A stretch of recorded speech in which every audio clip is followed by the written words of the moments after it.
Hi everyone, কেমন আছো? আমি খুব ভালো আছি আর চলে এসেছি নতুন একটা ভ্লগে।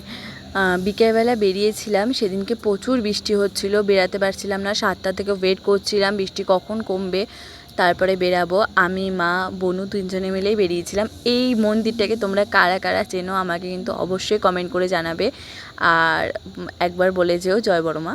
তো প্রথমে এসেছিলাম বিশালে, আমার কটা নাইট ড্রেস আর কিছু জিনিসপত্র নেওয়ার ছিল, শু নেওয়ার ছিল। তো পাইনি, একটাও নাইট ড্রেস ভালো ছিল না, একটাও পছন্দ হয়নি। তারপরে কিডস সেকশন থেকে আমি একদিন একটা এর আগের বার গিয়ে একটা প্যান্ট দেখেছিলাম, সেটা পছন্দ হয়েছিল। তো সেটা আমার ফিটও হয়েছিল, কিন্তু একটা কারণবশত সেটা নিতে পারিনি। তো এখন আমি সেটাকে দেখতে এসেছিলাম যে আছে কি না। তো সেখানে ওই প্যান্টের সেকশনে একটাও নেই। তারপরে সেখান থেকে আমি গেছিলাম হচ্ছে রিলায়েন্সে।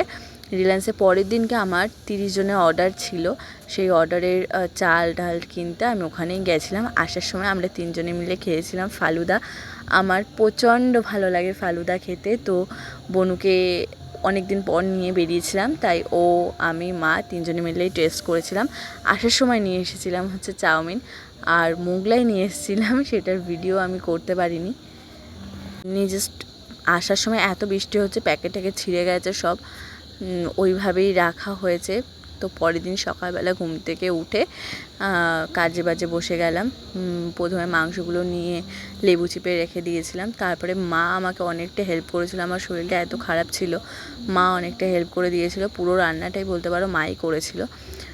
তো দুটো গ্যাসে দুটো কড়াই বসানো ছিল। আমাদের খুব বেশি রান্না হলে 50 জনের বেশি রান্না হলে তখন বড় কড়াই পাম্প স্টোভ বের হয়, কিন্তু নর্মাল 30-20 এরকম রান্না হলে আমাদের ছোট কড়াইতেই হয়ে যায়। দুটো কড়াই বসিয়ে দিলে এনাফ হয়ে যায়। তো চলো, তোমরা আমাকে যদি জানতে চাও কী প্রসেসে আমি করেছি, কীভাবে গেছে, কোথায় গেছে, আমি সব ডিটেলস তোমাদেরকে দিয়ে দেবো। আমি কাস্টমার রিভিউ তোমাদেরকে দেবো। তোমরা আমাকে কমেন্ট করে জানিও, আর জানিও ভিডিও কেমন লাগছে। দোকানটা কিছুদিন ধরে বন্ধ আছে, বললাম আমার শরীরটা খুব খারাপ, কিন্তু অর্ডারটা আমি নিতে বাধ্য হয়েছি। ওনারা আমাকে ছেড়ে অর্ডার কাউকে দেবে না, তার জন্য। তো রান্নার পর আমি ভাবছিলাম একটু ডাক ফ্যান্টাসি। তো চলো, এবার অনেক কাজ আছে, প্যাকিং করতে হবে, মাল ডেলিভারি করতে হবে, আমি নিজের হাতেই সবটা করি। তো দেখো, প্যাকিং করছিলাম, প্যাকিং করে অনেক 30টা যেহেতু বাটি একসাথে তোমাদেরকে দেখালাম, তার জন্য 2 পিস করে চিকেন ছিল এখানে প্রত্যেকটা বাটিতে। আর ফ্রাইড রাইস গেছে, এই যে প্যাকিং করার পর এরকম দিয়ে তোমাদের একটা প্যাকিং করে তারপরে তোমাদেরকে দেখাচ্ছি। দাঁড়াও, এই যে রাইস দেখো ভরা হচ্ছে, এখনও পুরোটা কমপ্লিট হয়নি, কিছুটা ভরা হয়েছে আবার কিছুটা ভরা হয়নি।